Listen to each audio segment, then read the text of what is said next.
Last month, I said that I probably wouldn't be doing another one of these for several months because I had planned the next 5 books I was going to read and that I was reading them for a video I was making about all of them and that I wanted to save what I had to say about them for that video. Over the past month, I've decided to pivot away from that video and I'm going to be doing something else for when I had planned to release it. I might say more about it at a later date, I don't know. So that's why I'm doing another What I Read This Month video this month. And actually, the book that I had read, because I was conscious of getting the 5 books video done, I kind of read this quite quickly so that I could give myself plenty of time to make it. And as a result of that, after I pivoted away, I decided, I want to be able to read for leisure. I don't want to just rush myself to read something and turn it into work. And that's what I would have to do with the 4 remaining books, which is why I ultimately changed my mind. And after that, I also thought, because I've sort of forced myself to read this as much as I can, I'm not really feeling in the mood to read anything else. I feel a bit burnt out, so I decided to just wait until next month, which is the first, which is this month, because these go up on the first day of the month. I decided when it gets to next month, I will just, instead of reading those next 5 books, instead I'll read whatever I want to read, and I'll read them at my own pace, and then I can finally get back to doing these monthly update videos instead of trying to cram 5 specific books for one video. So anyway, I read a book called Mokee Joe is Coming by Peter J. Murray, and actually I believe this one is signed as well. There's an interesting story behind this. This is really the first book I can remember that got me hooked on reading. My memories of the book are actually more interesting than I think the book is, because when I was in school, I think it might have been year 7, possibly, I decided, hang on, because I remember the music teacher I had at the time, because this was something I did for the school's radio station on the internet, and that was 2010, so that would have probably been year 9. Yes, probably, yeah, year 9, I think. So I was working for the school internet radio station.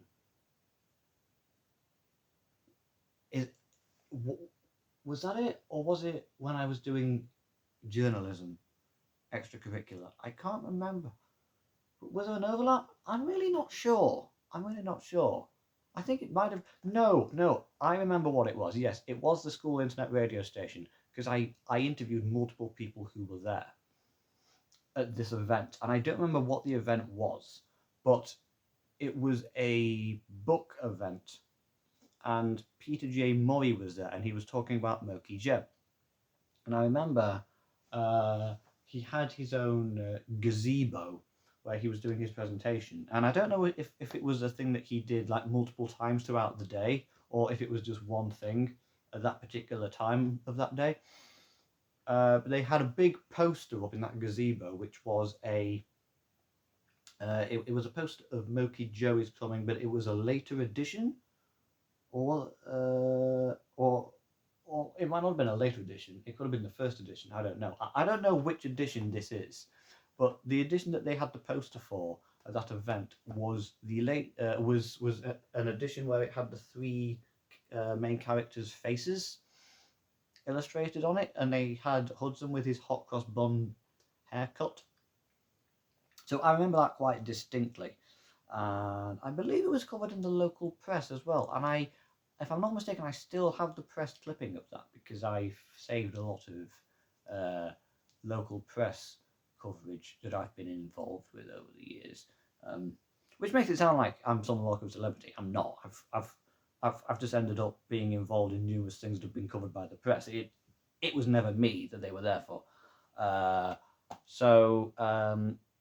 what I remember of that, and I remember it being a very interesting story that he told about when he was, I think he was a school teacher at the time, and how he came up with the characters and the plot. So that is the memory that I have behind the book, and I think actually that memory is more interesting than the book itself, because man, I reread this, and now obviously I must have been 14 when I first read this. Even that was probably a bit above the typical age range, because he was a primary school teacher. So I think this had, I can't remember. Uh, See, this was first published in 2003.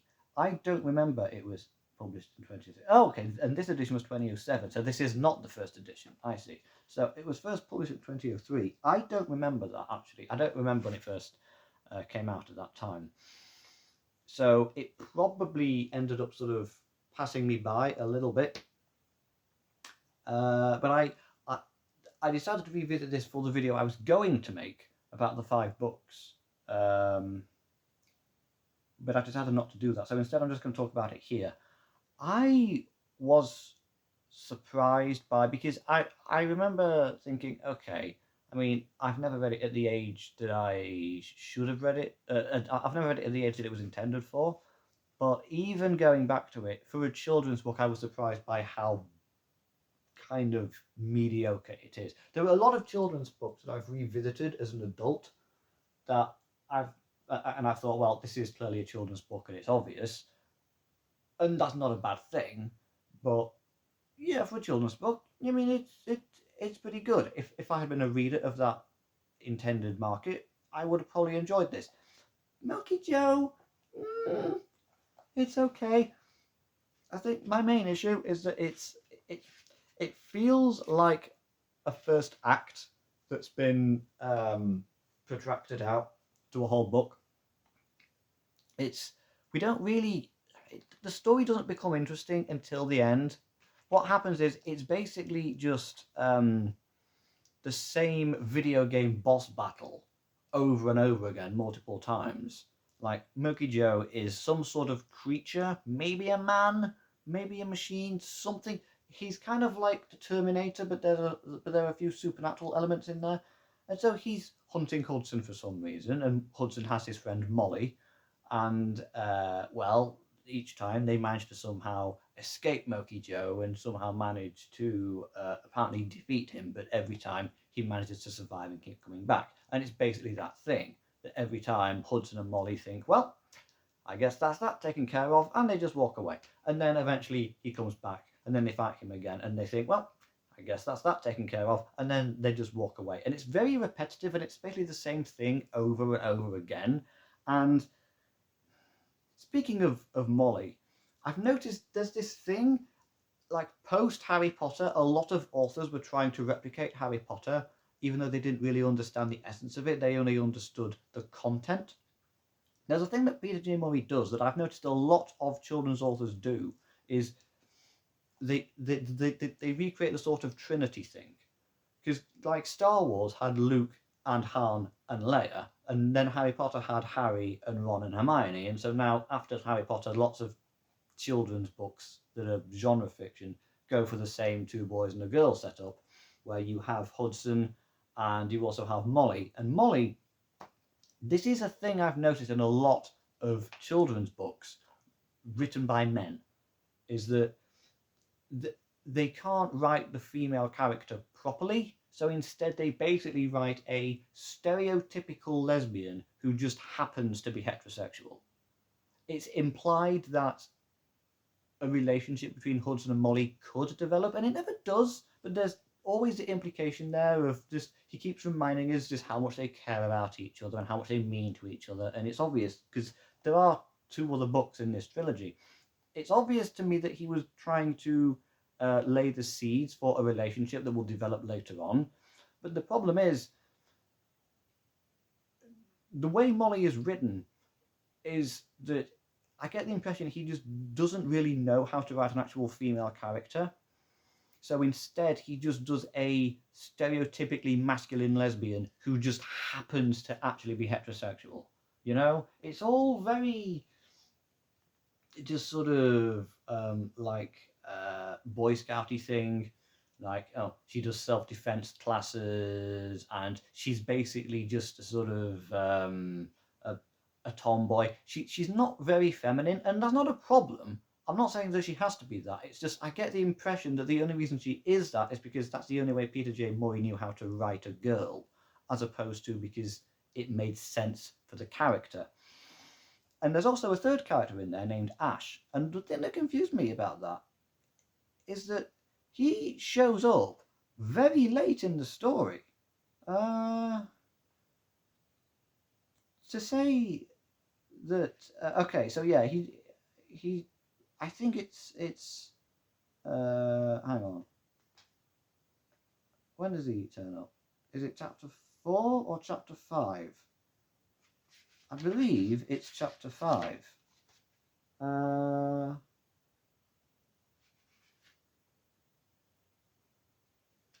I think it's chapter 4. Yeah. Chapter 4 is when.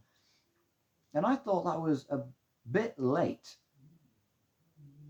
to introduce the third character, especially because of how much plot has already been developed. And then it's like all of a sudden he comes along, and I thought, okay, why introduce Hudson and then Molly, and that they know each other at school, and then have a few chapters pass, and then all of a sudden Ash turns up? Why is that? I was just really confused by it. It's not a particularly well paced book, and again, I know this is a children's book, but there were books that I read as a child. I've been reading for practically my entire life. Basically, ever since I could read, I've been reading. So I read plenty of children's books that were definitely the right age for me, and I've revisited children's books as an adult, and I've thought, well, yeah, I mean, it's obviously not for me, but if I were that age, I'd have probably enjoyed this. Or I can remember why I enjoyed this so much when I did read it at that age. This, it's, I, it's a bit gimmicky, given that it's basically just the same repetitive thing over and over again until like the third act. But it's not until then that anything actually starts happening. Because in the third act, because at the beginning we have a prologue, and the prologue basically gives away, I don't want to say the twist, but it sort of tells you what the explanation is for everything that's happening before the main characters find out about it. So you already have the knowledge of who Hudson is and who Mokee Joe is before that's actually discovered in the story. And I didn't really get that because it's basically telling you, okay, it's this kind of story. This is the kind of story that it is. But they don't revisit it until the third act when it becomes relevant to the plot. And I thought, okay, well, why put the prologue in there then? Instead of like the first chapter following on from that, it's basically just telling you in advance what the backstory is of the main hero and the main villain. And so the whole time I'm just waiting for that to become relevant. And when it does become relevant, I thought it was really weird because so Hudson has a guardian angel, and it's not really explained if that guardian angel is real, and if he is real, exactly what is he? How does he work? Uh, the thing is, though, it turns out. Do I go into full on spoiler territory? I mean, it is only a kid's book, and I don't really know who cares. But it was just. How should I describe it? It was that. It was kind of like the origin story of Superman, but very badly told. Where, okay, so for some reason, so Jor-El sends Kal-El to Earth, right? But General Zod follows him. Jor-El's brother, who in the Superman comics is named Zor-El, Zor-El also manages to go to Earth. And he's able to psychically communicate with Clark while he's growing up. And he knows all about who Clark really is and where he comes from and who his real father is. And he knows all about General Zod and why he's here and what he's doing. And it turns out he's just living in a house on Earth near Clark.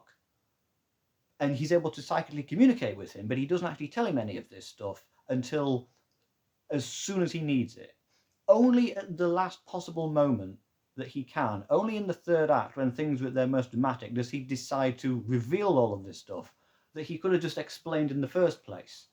And it's like, I understand that Peter J. Murray probably wanted to have some sort of dramatic reveal of the backstory of like Hudson's origin, but the only way he seemed able to do that was just by having a massive exposition dump from someone who has known this whole time and has actually been living near the main character and has been able to communicate with him psychically, but hasn't actually explained any of this until it becomes the most dramatically interesting for him to tell him that.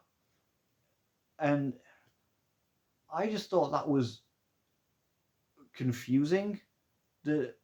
I understand he wanted the reveal to come at the most dramatically relevant time. He wanted to save it until it was the most dramatic point at which he could reveal that. But in the story, there is never a reason for why that character couldn't have revealed it before then.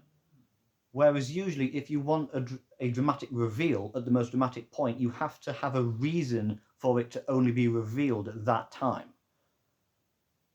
And I just thought, it's like, it's just very first drafty to me. You know what I mean? It's a very good first draft, but I just thought, you know, if you had just taken this story and you'd said, okay, this is actually just the first act, get rid of all the constant repetitive boss battles, maybe have one or two, take the third act, move that to the end of the first act, that's where you get the dramatic reveal of the backstory and Hudson's like real heritage and where he's really from. That's the really interesting stuff. Now, replace now that you've condensed that to one act, for the next two acts that you no longer have, take the material you've got from this contracted first act and use that to tell a more interesting story. That's the way I'd have done it. And I think if I were his editor, that's what I would have said. So anyway, I'm probably going to be passing this on. I'm unlikely to read it again. So I read this when I was 14. I was probably already too old for it by then. I have a good memory of meeting Peter J. Murray and him signing the book. Oh wait, hang on. Does that say 09? Or is that just part of his signature? I don't know. But revisiting it for that video I was going to make that I'm not going to make anymore, I don't really care. So that's the only book that I have anything to say about. That's why I spent so long talking about it. Hopefully next month I'll have more books to talk about and I'll have more interesting things to say about them. Bye bye.